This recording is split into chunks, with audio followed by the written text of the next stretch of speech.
Hey, what's good, everybody? Welcome to Technical Tuesday. So, today I wanted to talk about market structure.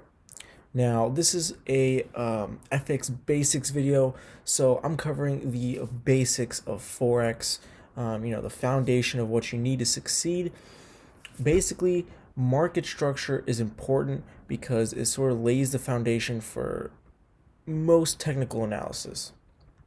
Whether you're using trend lines, support and resistance, Fibonacci, you need to have a good understanding of market structure. So what is it? Basically, it is the highs and lows, basically the swings of the market creates a structure. So let's say we're looking on like a H4 time frame, right? It becomes more choppy the lower time frames you get, like the 1 minute, 5 minute, 15 minute. It becomes a little harder to read, but when you start looking on the 1 hour, 4 hour daily, market structure becomes very apparent. It's somewhat easy to read.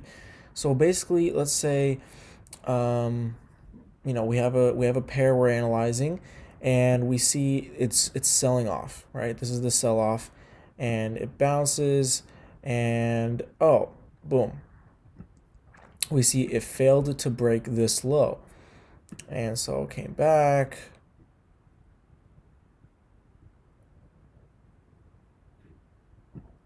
Okay, so here, let's just analyze this here.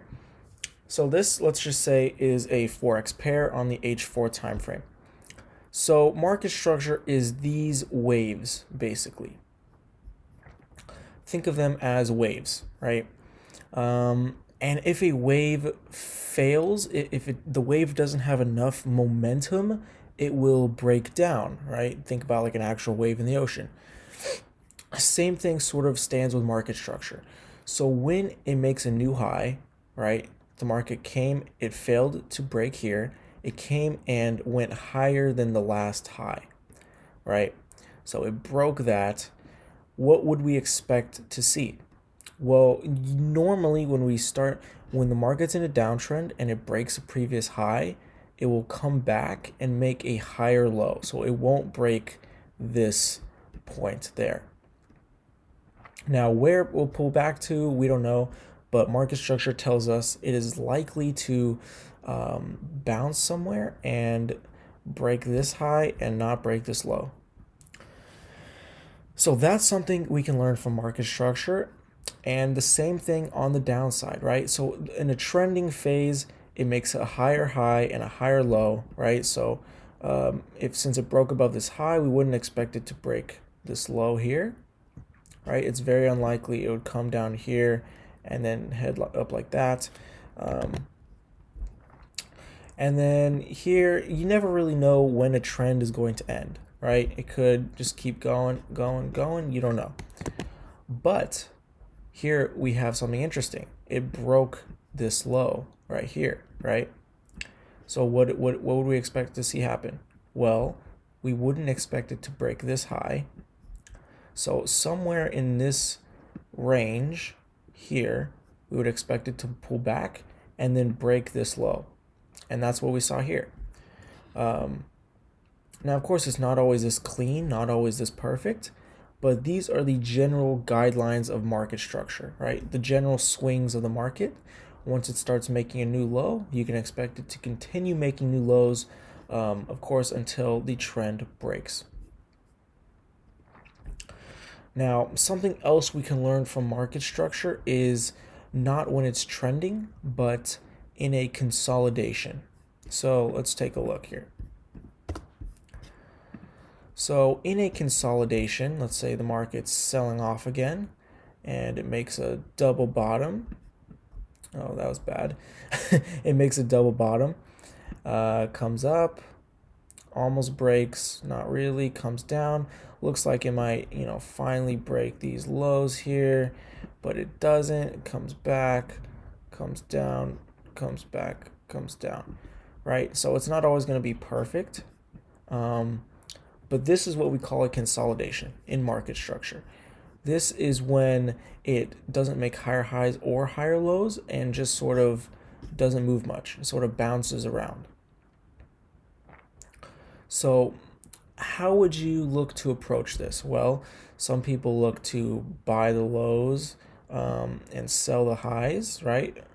Boom, boom, boom, boom, until it finally breaks this range. Another thing some people do, this is called being a sort of a breakout trader, is you wait for market structure to change. You wait for a new low to form, and then usually make a correction, head lower, and usually the correction will not break these highs, or the opposite, and it finally breaks these highs here, and it usually will not fall below these lows here. So it'll come down somewhere in this area and finally start a trend, hopefully, right? So these are sort of the two phases of market structure. You have a trend where it's higher highs or lower lows, or you have a consolidation. Now, it's not always a perfect rectangle in consolidation either. Sometimes it's a triangle formation, right? So it forms sort of a triangle. It still doesn't make higher highs or higher lows, but it just sort of gets into this tight range and then finally breaks out in some way. Or sometimes we might see price, this is called a ascending wedge. We'll see price has a clear resistance, but the this would not be considered an uptrend for the sheer fact it's not making higher highs. So this is still a consolidation, although the lows are still getting higher, right?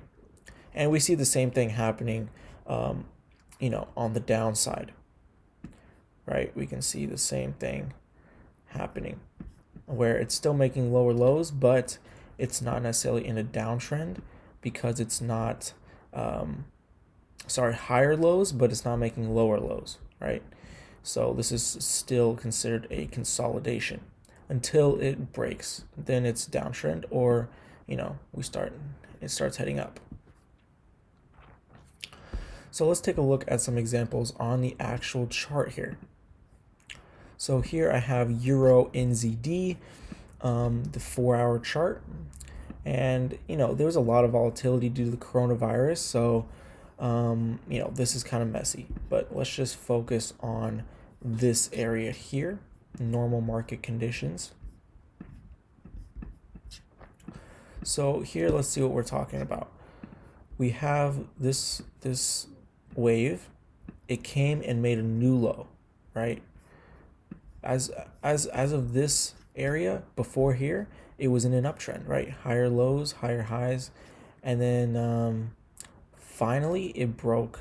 It had a nice level of support and it broke. So what would we expect to happen?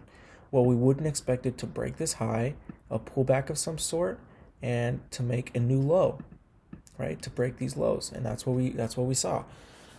And of course, it's been in a downtrend ever since, right? It made a new high, it failed to break, and it came lower. Right here, didn't quite come lower, so this would be considered more of a consolidation until it finally broke lower, right? And like I said, when it finally breaks lower, we wouldn't expect it to break these highs, and that's what we saw. Pulled back, never broke these highs, and came down, and we're expecting it to move lower eventually, break these lows here. So that's one example of how you can use it to trade. Let's take a look at some more examples here. Let's look at GJ. Let's go down to maybe the 2-hour chart.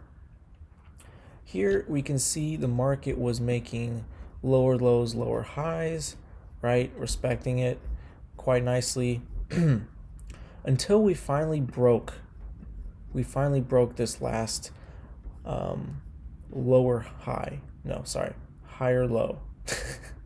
We finally broke this higher low. So what did we see happen? It came down and never broke these lows, and it made a new high, and it started trending up from that point. right? And we see the same exact thing happened the opposite way, right? This was the last low. We saw it break. It never ended up breaking these highs.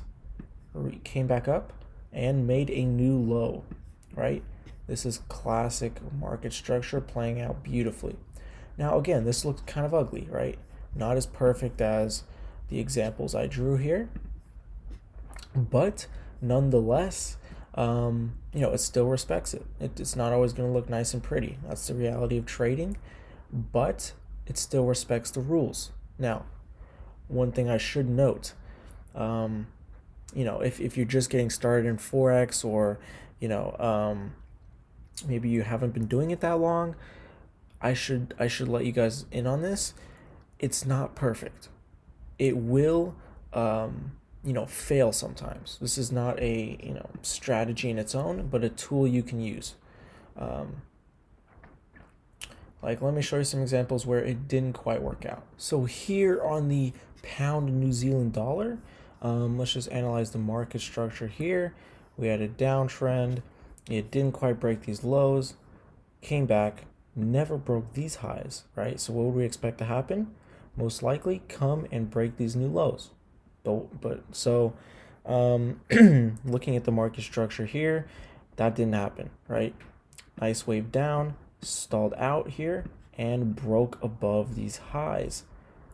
Now, of course, eventually it did finally come and break these lows, but as you see here, what should have happened, if we're looking at market structure, it wouldn't have broke these highs, and this thing would have, broke down here.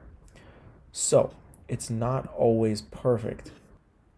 So it is a very useful tool to have when analyzing where market's at. Is it trending up? Is it trending down? Is it consolidating? And that will help you analyze what you should do and how to look for entries. I hope this helped, guys. If you enjoyed, if you gained any useful information, feel free to hit that like button. And if you want more videos like this, then hit subscribe, because I will be posting 2 times a week minimum.